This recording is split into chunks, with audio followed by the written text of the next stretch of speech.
ГКМБ'нын главный офисine, Кыргызстандын ГКМБ'сine арыз жазып чыктым. Анткени кече ГУВДнын 10-чу отделинин башчысы Рысбеков Азамат мени чакырып алып неправомерный нарушениялерди кылды. Уголовный кодекстин 3 статьясын бузду. Воспрепятствование моей легальной деятельности, превышение служебных полномочий, üçüncüsü воспрепятствование журналистской деятельности. Мен иш берүүңдү тый деп коркутту. Болбосо кылмыш ишин кошкойм деп. Мына арыз жазып чыктым. Мына получили ГКМБ Кыргызстан. Азыр мен барам да президент администрациясынын укук бөлүмүнө жасам, жогорку кеңештин укук бөлүмүнө жасам, генеральный прокуратурада башкалардын баарына жазам.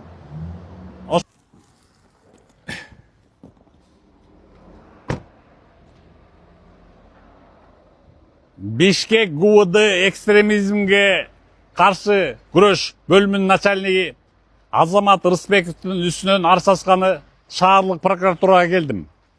Азыр арыз жазсам, анткени ал мага каршы уголовный кодекстин 3 статьясын бузуп атат. Превышение должностных полномочий 1, экинчиси воспрепятствование легальной моей деятельности 2 и воспрепятствование журналистской деятельности.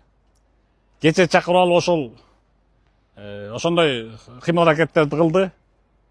Аныкта мен арызданганга келдим.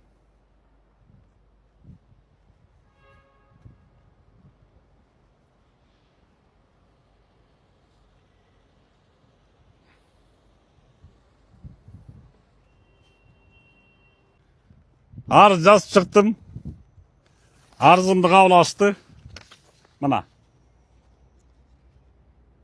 Кол коюп беришти.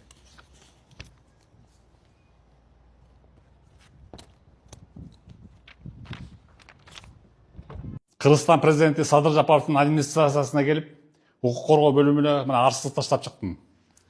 Мына арыз. Печат басты, кабыл алышты, чара көрсөтүлдү. Анткени кече Бишкек ГУВДсынын экстремизмге каршы бөлүмүнүн начальниги Рысбеков Азамат мени чакырып алып неправомерный движение кылып, деятельностун тый деп 3 уголовный кодекстин 3 статьясын бузду. Биринчиси воспрепятствование легальной деятельности, экинчиси превышение служебных полномочий, үчүнчүсү воспрепятствование журналистской деятельности. Антты мен муну боюнча калтырбайм. Президент администрациясына жаздым, азыр жогорку кеңештин укук коргоо бөлүмүнө жасам, андан тышкары генеральный прокуратура, городской прокуратура, ГКМБга жазылды баарына.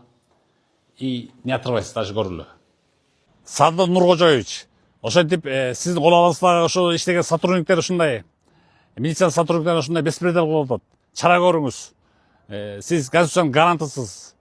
Анан ушундай майда чүйдө ушундайлар силерди жаманатты кылып, элдин наразылыгын күчөтүп ишпесин. Азыр бизге стабилдүүлүк керек, тынчтык керек. Андыктан стабилдүүлүк бузулбасын десеңер, ошогондорду мыйзам бузган милиция адамдарды жазалаңыз. Рысбек Азамат боюнча генеральный прокуратурага мына таштап чыктым арыз. Кабыл алышты, печат басып беришти. Жана ошондой эле жогорку кеңештикке, депутаттарга, укук коргоо жана мыйзамдуулук бөлүгүнө дагы арызды таштадым. Рысбеков Азамат үстүнөн.